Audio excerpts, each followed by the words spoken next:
এবার যমজ সন্তানের মা হতে চলার বিশাল বড় এক সুখবর দিল রাই পরিবারের সকলকে। হ্যাঁ বন্ধুরা, ভিডিওতে লাইক দিয়ে দেখতে থাকুন। রায়ের রিপোর্টস বের হওয়া মাত্রই যখন ডক্টর কেবিনে ছুটে আসে, ঠিক সেই মুহূর্তে সকল আতঙ্কিত হয়ে পড়ে এবং বলতে থাকে যে ডক্টর আপনি চুপ করে আছেন কেন, বলছেন না কেন, কোনো কিছু বলুন তো, আমাদের যথেষ্ট পরিমাণে টেনশন হচ্ছে, আমার তো রীতিমতো টেনশন দম বন্ধ হয়ে আসে, আপনি বলুন না। অন্যদিকে রাই ভয় পেয়ে যায় এবং রাই বলতে থাকে যে ডক্টর আমার সন্তান ঠিক আছে তো, আমার সন্তানের কিছু হয়নি তো, আমার কোনো অবহেলার কারণে আমার সন্তানের কোনো ক্ষতি হয়েছে, ডক্টর আপনি চুপ করে আছেন কেন, বলুন না।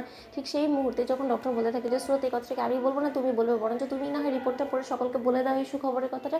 অন্যদিকে অনির্বাণ চমকে ওঠে এবং বলতে থাকে যে সুখবর, কি সেই সুখবরের কথা বলছেন আপনি ডক্টর, বলুন না। সো তুমি বরঞ্চ রিপোর্টটা পড়ে আমাদের সকলকে একটু বলো কি আছে এই রিপোর্টে। অন্যদিকে স্রোত যখন এই রিপোর্টটা পড়ে আনন্দে আত্মহারা হয়ে বলতে থাকে যে রাই দিদিভাই কনগ্রাচুলেশনস, তুই টুইন বেবি মা হতে চলেছিস। ঠিক এই কথা শোনা মাত্রই অনির্বাণ এবং রাই দুজনেই আনন্দে আত্মহারা হয়ে পড়ে এবং যথাসাধ্য পরিমাণে শকও খায় এবং বলতে থাকে যে ডক্টর আপনি ঠিকভাবে রিপোর্টসটা পড়েছেন তো। ঠিক সেই মুহূর্তে ডক্টর বলতে থাকে যে দেখুন, দু ডক্টর মিলে নিশ্চয়ই ভুল বলবে না, আমি যদি ভুল বলেও ফেলি তার সত্ত্বেও স্রোত তো কোনো মতেই ভুল বলবে না, তাই না। অন্যদিকে স্রোত বলতে থাকে যে ছি ডক্টর, আপনি কী সব ভুলভাল বকছেন বলুন তো, কারণ আপনি আমার সিনিয়র, আপনি যখন রিপোর্ট পড়ে একবার দেখেছেন যে না রাই দিদিভাই টুইন্স বেবি জন্ম দিতে চলেছে, তাহলে এতে করে আমার সন্দেহের তো কোনো প্রশ্নই ওঠে না, তাই না।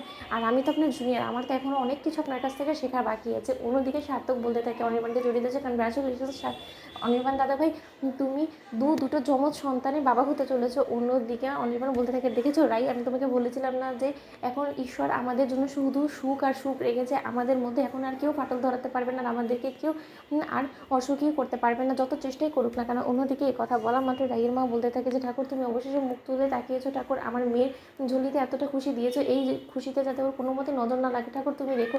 অন্যদিকে যখন নীলুর কান অবধি নার্সের মাধ্যমে এই খবরটা পৌঁছায়, ঠিক সেই মুহূর্তে নীলু বলতে থাকে যে ও তার মানে রাই দিদিভাই তুই এখন দুটো সন্তানের মা হতে চলেছিস, আর এই খুশিটা তুই কি মনে করছিস যে তোর সইবে কপালে, কোনো মতেই না। তোর এই সুখটা কী করে আমি বিষাদের ছায়ায় নামিয়ে আনি, তুই এটাই দেখ, এবার শুধু তুই দেখ আমি ঠিক কী করি। আর আগে তো তোর এক সন্তানকে আমি মেরে ফেলার চেষ্টা করছিলাম, এবার তো তোর দুটো সন্তানকে আমি চিরকালের জন্য তোর কাছ থেকে কেড়ে নেব। যদি ভুলবশত এই পৃথিবীর আলো দেখেও ফেলে তোর সন্তানরা, কিন্তু তোর সন্তানরা কোনোদিনও এটাও জানতে পারবে না যে ওদের মা বাবা কে, কারণ সন্তান জন্মানোর আগেই তোর সন্তানদেরকে আমি তোর কাছ থেকে কেড়ে নেবো। এই কথাটা তুই মিলিয়ে নিস, আর এবার যাতে আমার কোনো রকম কোনো ভুল ত্রুটি না হয় সেই ব্যবস্থা করব আমি।